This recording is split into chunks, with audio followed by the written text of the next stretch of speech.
आज lower Mustang राइडको third day र आजको राइड सुरु हुँदैछ बागलुङ बजारबाट।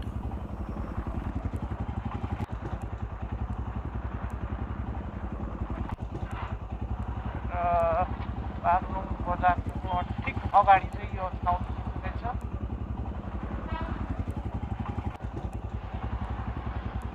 बजार लाग्दो रहेछ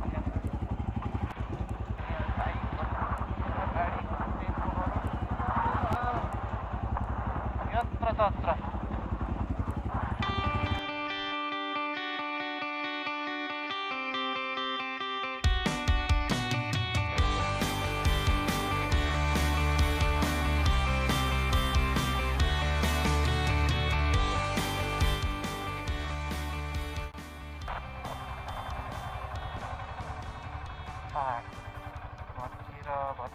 भत्किएर बनिएको ठाउँहरू। तर आज पनि अलिअलि बादल लागेकै छ आकाशमा। बादल त बिहान पनि थियो, तर अहिले बादल अलिक बेसी हुँदै गयो आकाशमा। पानीले राम्रो काम चाहिँ के गर्यो भने यहाँ धुलो छैन। पानीले खराब काम के गर्यो भने यहाँ हिलो छ। राम्रो कुरो चाहिँ के भने म आज चाहिँ बेसी स्पिडमा कुद्ने सोचेको छुइनँ, किनभने बागलुङदेखिको मुक्तिनाथसम्म झन्डै 4-4.5 घन्टाहरू लाग्दो रहेछ। So I have a full day at my disposal. So particularly it's gonna be a slow ride.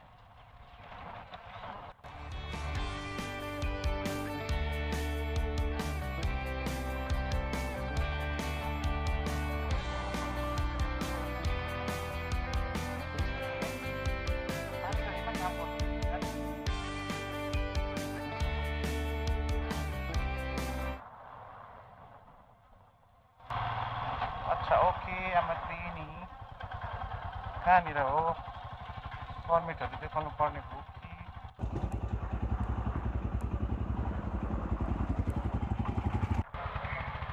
यहाँदेखि उता छैन अरे नि त है पेट्रोल पम्प? छैन।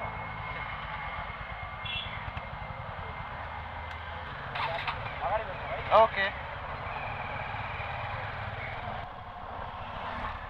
के रोक्नुपर्छ कि के? सर भयो पर्न काट्नु भएन? ए रहेछ रहेछ। हजुर छ त। बसाइ कहाँ हाम्रो दार्जिलिङ? दार्जिलिङै हो। ए अनि है नेपाललाई दार्जिलिङ हालिदिए है। त्यही त। ल थ्याङ्क यू सर। यही भएछ तपाईँलाई बाटो ढुङ्गामाथि बनाइएको मन्दिरहरू रहेछ।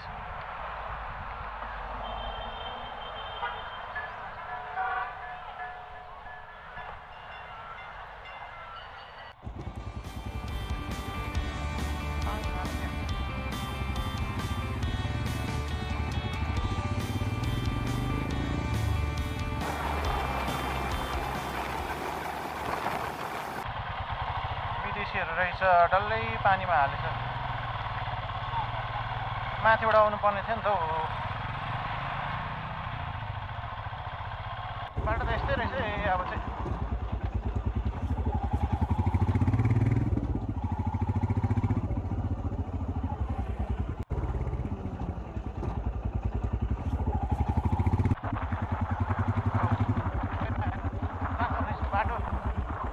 बाटोलाई फेरि बनाउनु रहेछ।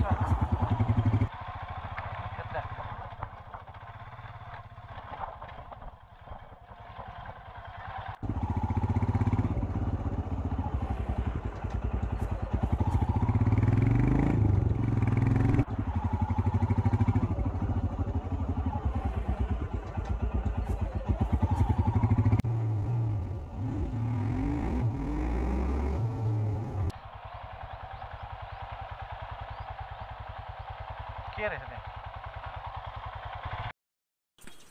बाइक बिग्रेर यहाँनिर फ्युल इन्जेक्टरको समस्या भएर तेल लिकेज भएछ। हजुर काम गर्दा कपालले चाहिँ डिस्टर्ब गर्दैन हो? गर्छ नि दाइ, अहिले छुट्टीमा थियो त्यही भएर खुला राखेको। ल ल भाइ, परतिर भेटौँ न।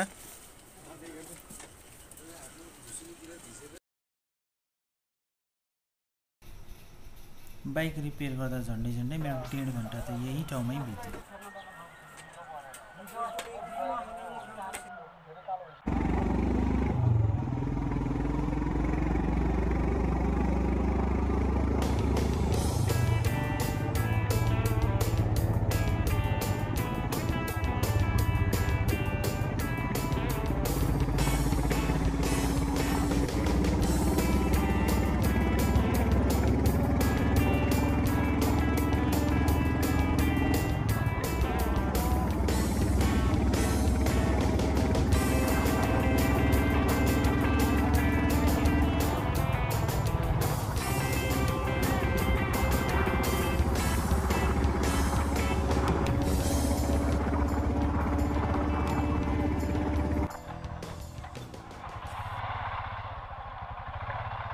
यहाँ रहेछ तातो पानी, तर म भित्र जान्न।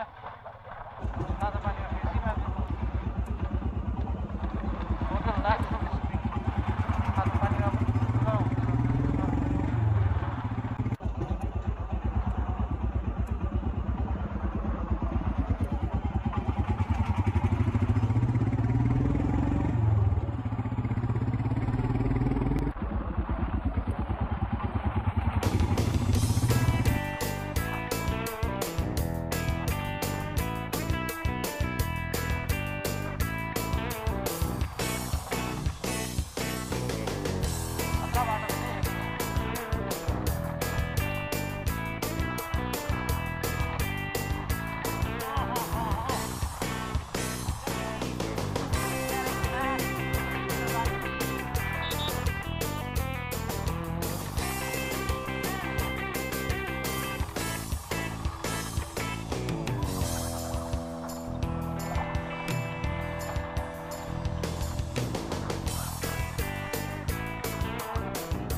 आउँदैछ माथिबाट।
Rupse waterfalls.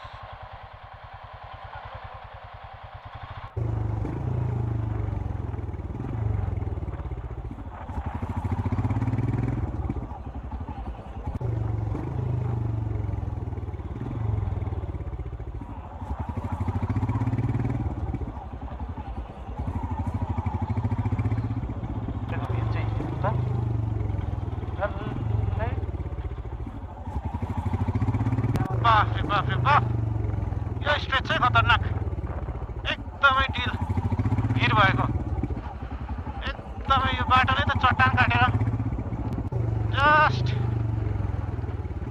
बनाइएको बाटो हो। र यो बाटो नहुनु भनेदेखि मुस्ताङसम्म पुग्ने कुरै आएन, गाडी घोडा त पुग्ने कुरै आएन।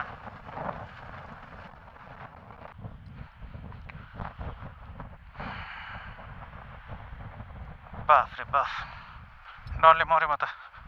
यो झोलुङ्गे पुल चाहिँ सबभन्दा गहिरो काली गण्डकी यसरी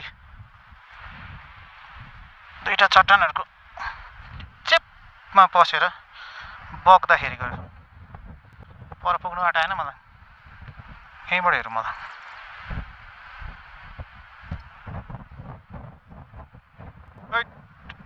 म फर्किने हो, सक्दैन म सक्दैन है, म चाहिँ सक्दैन म। Not my cup of tea. गाह्रो ठाउँमा तर यहाँ कङ्क्रिट बिछाउनाले गर्दाखेरि चाहिँ बाटो राम्रो भएको छ, नत्र भने चाहिँ यो खतरनाक ठाउँ हो यो। यहाँ चाहिँ गड्स हेरौँ, काली गण्डकी चाहिँ कसरी चाहिँ यहाँनिर चाहिँ दुईटा सानो चेपारो पहाडको बिचमा चाहिँ पसेको छ र यो ढुङ्गाहरू उहिलेदेखिको खोप्दै गण्डकीले है भनेपछि पहिला त्यति माथिसम्म बग्थेछ, खोप्दै अहिले त्यहाँ मुनिसम्म पुगिसकेछ। त्यहाँबाट म चाहिँ खोप्दै ओह्रालो लाग्दैछ। तर यो जग्गा त बेसी बस्ने ठाउँ त होइन, बेसी अवलोकन गर्नको लागि होइन। यो स्ट्रेच चाहिँ सरै चल्दिहाल्नुको लागि हो।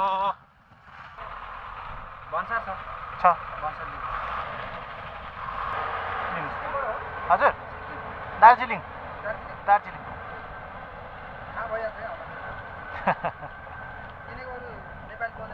हजुर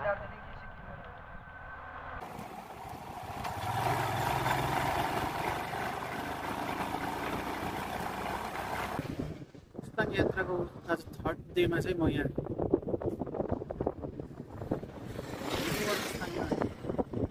लेते भन्ने ठाउँको अलिक माथि आएर एकछिन विश्राम गरिरहेछु।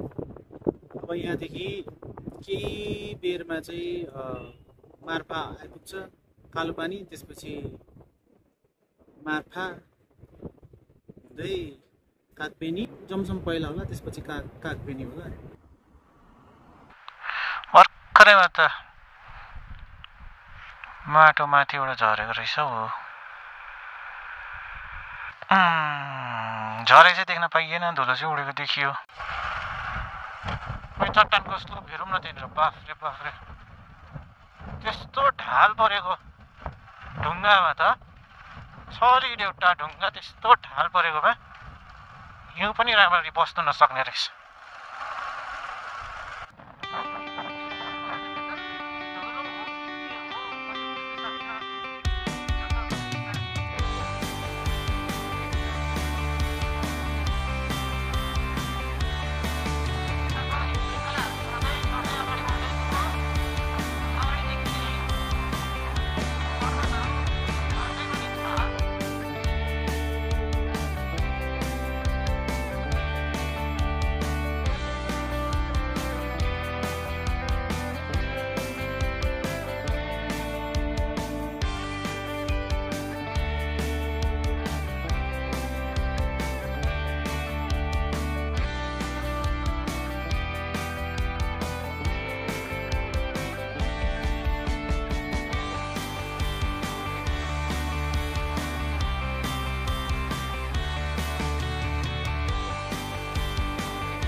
कालापानी बजारमा पानी सुरु भयो।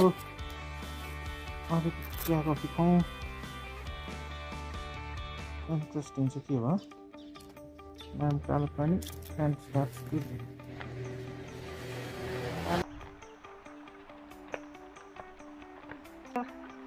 कफी हुन्छ होला दाजु?